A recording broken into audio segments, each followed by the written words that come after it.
Well, Andrew was touching on this before, but we're talking about financial partnership and what that looks like. And it's fascinating. In the Gospels, Jesus says, where your treasure is, there your heart will be also. But I wonder if you realize the inverse is also true. Where your heart is, there tends to be where your treasure is also. How we spend our money, as was said, is the clearest indicator of what we value. And if we value God's eternal vision, that changeless vision, then it's natural, right, for us to invest our wealth and our resources into that vision. Just as we need to be willing to change where we meet for the sake of God's unchanging vision, we need to be willing to change how we give towards that same goal. So, as we face a new season of ministry and mission as a church, this is the first of 4 ways in which God would have us, I think, respond by partnering in giving. We want to invite you to use this moment and over the next few weeks and months to recommit and reinvest into God's vision through our church. Now, you should be very excited of your numbers, people. There's going to be a lot of numbers up there coming up, so just brace yourselves, right? Now, at present, we should play bingo for this one, but we are paying, believe it or not, a grand total of $29 per hour to hire this building. $29 an hour. Our total budget for this building is just short of $13,000 a year. I don't know how you feel about that, but on the one hand, it's a bargain, isn't it? I mean, it's pretty cheap. It's been a really strategic opportunity for us to save money, right? That's what your parents do, save and invest, right? To war chest for a moment that we have to change. Churches are not for-profit institutions that should just hoard money and sit on it, right? We had an opportunity under God to save and invest it, to war chest for a moment just like this. We have $254,000 in the bank for a moment just like this. I do worry, though, that $29 an hour is unrealistically low.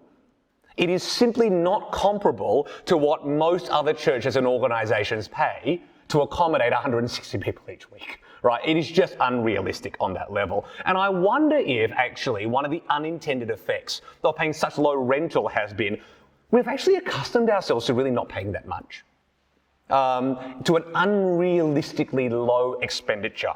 I also wonder, and this was raised at the AGM 2 years ago quite fairly, I wonder if it's inadvertently discouraged our generosity, because let's face it, why give when you don't have to spend?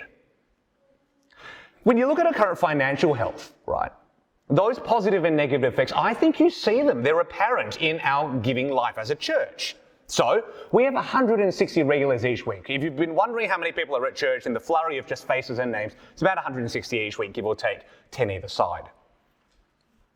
Of those 160, just 79 of us give to the work of ministry through our church. 79 out of about 160. That's just about 50% of our regulars and 72% of our members. And that means that 31 of our members are not giving at all and 81 of our regulars aren't giving either. Then when we look at the level of our investment, the average person in our church gives $232 a month. That's $54 a week.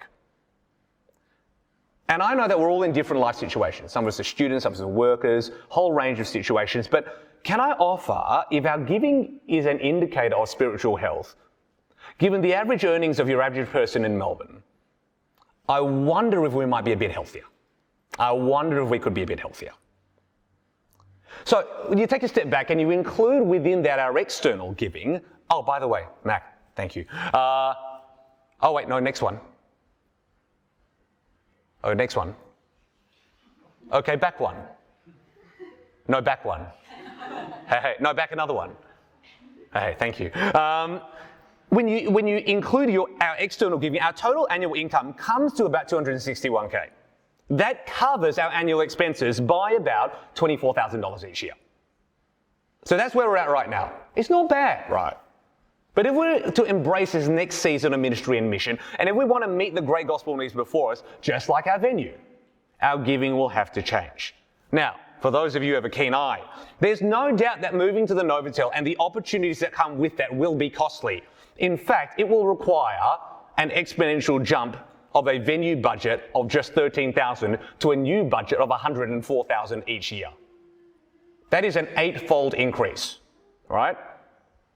So when you look at our projected expenditure, you'll see it increase from $237,000 to $328,000. That is an eye-watering amount of money. But can I remind us all, our church has also gone through an exponential jump as well, from 24 people in my parents' house to 160 people meeting in here in just 3 to 4 years. We are also coming off a very, very low budgetary watermark. So if we're not just to play catch up, but to actually get ahead of the curve, we need to not just meet our ministry needs, we actually need to invest in our ministry future.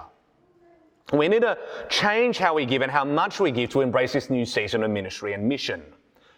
Practically speaking, what's the cost? It'll mean running an initial deficit of roughly $57,000.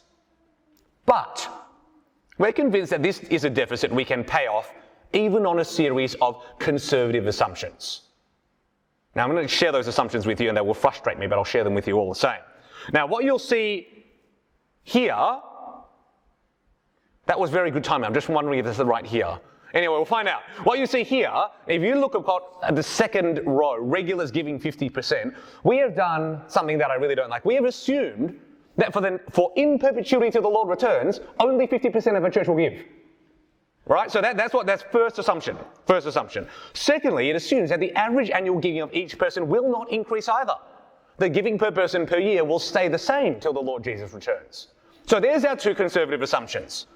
To be honest, I'm not an accountant, right? From a discipleship perspective, they're pretty bad assumptions to make because they assume and accept that one half of our church won't be engaging in gospel partnership at all, and it assumes that the other half of our church will never grow in their gospel partnership. That's what it's assuming. But even with that, on the basis of a naturally growing congregation alone, we'll be able to drift into a surplus back by 2024. That's a terrible way to think, but I did want to put that before you. Can I suggest that that is a fiscally conservative but spiritually unhealthy way to think about this moment? Because remember, it's not about the couch, it's not about the venue, and it's not even about the money. It's about the vision. And if we want our eyes fixed on that vision, it is important for this opportunity to be one of discipleship, of growth, and of mission.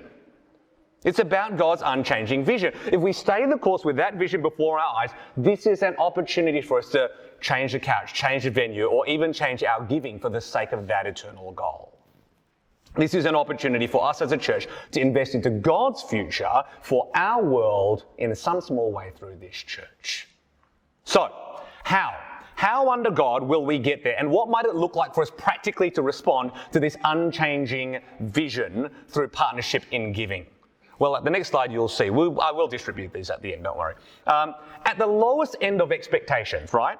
I'm a perpetual optimist. At the lowest end of expectations, if our givers don't grow beyond the current 79 faithful saints, we could meet the Novotel expense by each of those 79 people giving an extra $16 per week. 4 coffees. But as I said, this is a discipleship opportunity for all of us. And wouldn't it be a healthy sign for our church if all of our members were giving in some measure under God towards gospel ministry? And actually, if all 110 of our members partner with us in this vision, that would require just $12 more per week or 3 coffees per individual. Let me take it a step further. We currently have 110 confirmed members in our church, 79 of whom are currently giving, 31 of whom currently are not. Actually, if all 110 of our members in our church partnered with us in ministry and gave the current standard amount of $54 per week, that's meaning if the existing members if the existing 79 did nothing and the 31 just kind of added on 54, started giving 54 per week like the others on average, we would immediately meet and exceed our expense by $20,000. That wouldn't just be a payment for our present need, it would be a real investment in our future vision. Now, can I take a step back from all of that? I understand that each of us are in different situations, and you will never hear me tell you how much you should give. I'm not doing that. At the end of the day, how you give is a matter between you and God and your conscience before Him. In the situations that you're in, thinking about mercy ministries, thinking about missions elsewhere, you need to kind of take all that together. We'll leave that with you. But we do want to put this before you and say, here's where we're at. If you're already partnering with us through giving, can I say thank you? And we thank God for your partnership. And can I encourage you, why not use this opportunity to recommit and reinvest? Why not consider whether you might want to invest even more deeply into God's mission and vision through our church? If you are a member of our church or call us home and you're not currently giving, now's a great opportunity to start. Why not commit this day to support the work of the gospel through this church? And who knows, through your partnership, through our partnership together, we might just see the gospel proclaimed more widely, the church shine more brightly, and sinners come to faith and repentance and salvation. Again, this is a matter for you guys. We want to put it before you. But we want to let you know. And we want to be open and transparent about that. 4 years ago, we made a request. We asked, would people be willing to make an investment of, at that time, $100,000 to plant this church? That's how much it costed 4 years ago. And we trust that it was a good investment.